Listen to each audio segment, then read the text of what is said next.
Newcastle's where I come from, and it's in the heart of me. The Geordie's what I am, and that I'm proud to be. When you look back at our history, it just fills your heart with pride. From the coal mines and the shipyards to the bridges on the Tyne. No matter where life takes us, wherever we may roam, it can never change us. Hey guys, welcome back to another video on the channel. As you can see, we are just outside St James Park. Going to try something a little bit different, as you can see from the intro, but we are not alone. There's Eddie H from Tyneside Live. I mean, how are you doing, by the way? Doing alright? I'm good, thanks Adam, thanks for inviting me on. It's alright, of course, but make sure I go check his channel out. I stick it as a pinned comment, but he's already done a similar video on St James Park. His knowledge is really good as well, but in terms of your video though, what have you already done on the redevelopment of St James's? I've done a few videos actually, Adam. I've done one on the redevelopment at the back of the Gallowgate end, because there's some complications there because there's 3 tower blocks being built, so that blocks or any potential extension of the Gallowgate end. So I've done a video about that. I've also done a stadium tour and a rooftop tour, and a couple of weeks ago I did a complete video doing the whole of the surrounds of St James's Park, which includes all the points of interest and landmarks, and things like the Leazes Terrace, which is behind the East Stand. Yeah, it was great to see. Again, something a bit different than the Newcastle United channel. A lot of the channels kind of do similar stuff. Me as well, to be fair, but something a little bit different to that the sort of thing you're interested in. But anyway, though, without further ado, everything he's just said there, we're going to have a look at today. Anyway, guys, here we are in Leazes Park, just behind the Leazes stand. In terms of Newcastle United new owners, what problems lie when it comes to building over here? Well, first of all, I just want to say I'm not a property developer, I'm no expert or any authority. No worries. But having done my research as much as I can, my understanding is, because this Leazes Park has been around since about the mid-1800s, it's grade 2 listed land, which means like a listed property, they can't alter it or build on it at all.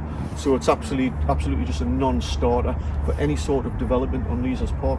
But just beyond Leazes Park, there's another big grassed area, quite a large grassed area, next to Spittletongues, which is just east of Hunters Moor and Nuns Moor. And I think in 1997 Sir John Hall had ideas and plans to build a stadium there, but there were some fierce objections from local residents and the Leazes Park Friends group, and such was the force of those protests, Sir John Hall pulled out of that. So if the new owners were even considering building beyond Leazes Park, they might have the same problems again.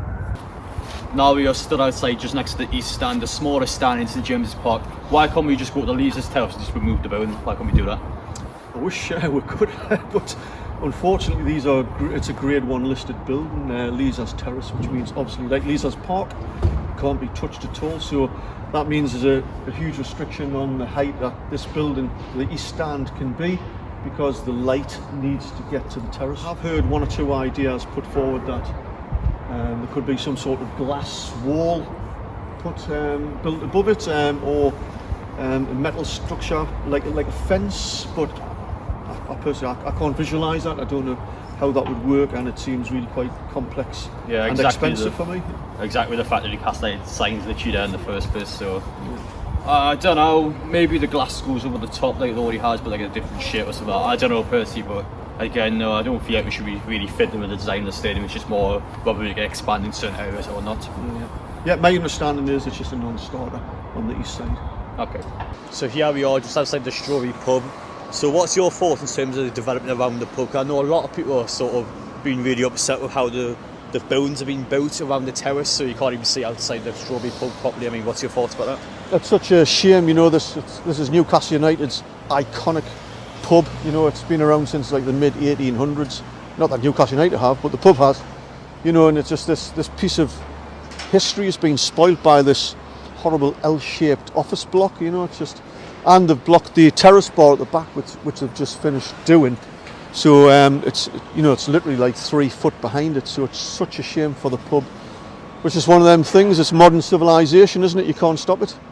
Yeah, it's always going to happen. A lot of more buildings come into place. I mean, imagine if a year's time there'll be all sorts of stuff down there, but it just is what it is, unfortunately. Yeah, I agree.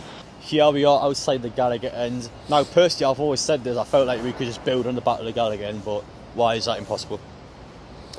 Well, even I mean, I'm no structural engineer or architect, but if these experts could somehow create the magic to extend the stand behind the Gallowgate end, even if that's possible, it's impossible because underway, as you can probably see in here, there are 3 tower blocks being built, a student block, an apartment block and a hotel. Plus as well we've got the metro tunnel which goes underneath the southwest corner, so they wouldn't be able to get the piling down where the metro tunnel is. So even if it was magically possible to actually build behind and up, and I'm not even sure if the trigonometry would work, but even if you could, it's not going to happen, it's impossible. You've got 3 tower blocks coming up and you've got the metro line. There you are, simple as that. Anyway guys, thank you all for watching the video today. In terms of meeting Eddie in the future, whenever he's down at Gateside matches, Newcastle games, I'll make sure I help him out really, because he's done a lot of the work today in the channel. He's doing a lot of the shots, a lot of the kind of editing on here. So yeah, in terms of me though, I'd say it's a bit more professional, but well, I wouldn't say professional, I'm still a beginner myself, but yeah. But no, I do appreciate it. Obviously great meeting up with you. We'll see how the video does and the sort of things as well. Make sure to comment down below what you want us to do next, and yeah, we'll see what we can do. Quite flexible for us, to be fair, so we'll see what it doesn't get done for you in the future. But appreciate Eddie, good meeting you. Hopefully a good business partnership in the future. But again, know his channel will be down in the description. Make sure to go check it out. and thanks very much, Adam. Thanks for inviting us on. Enjoyed it. So I appreciate it.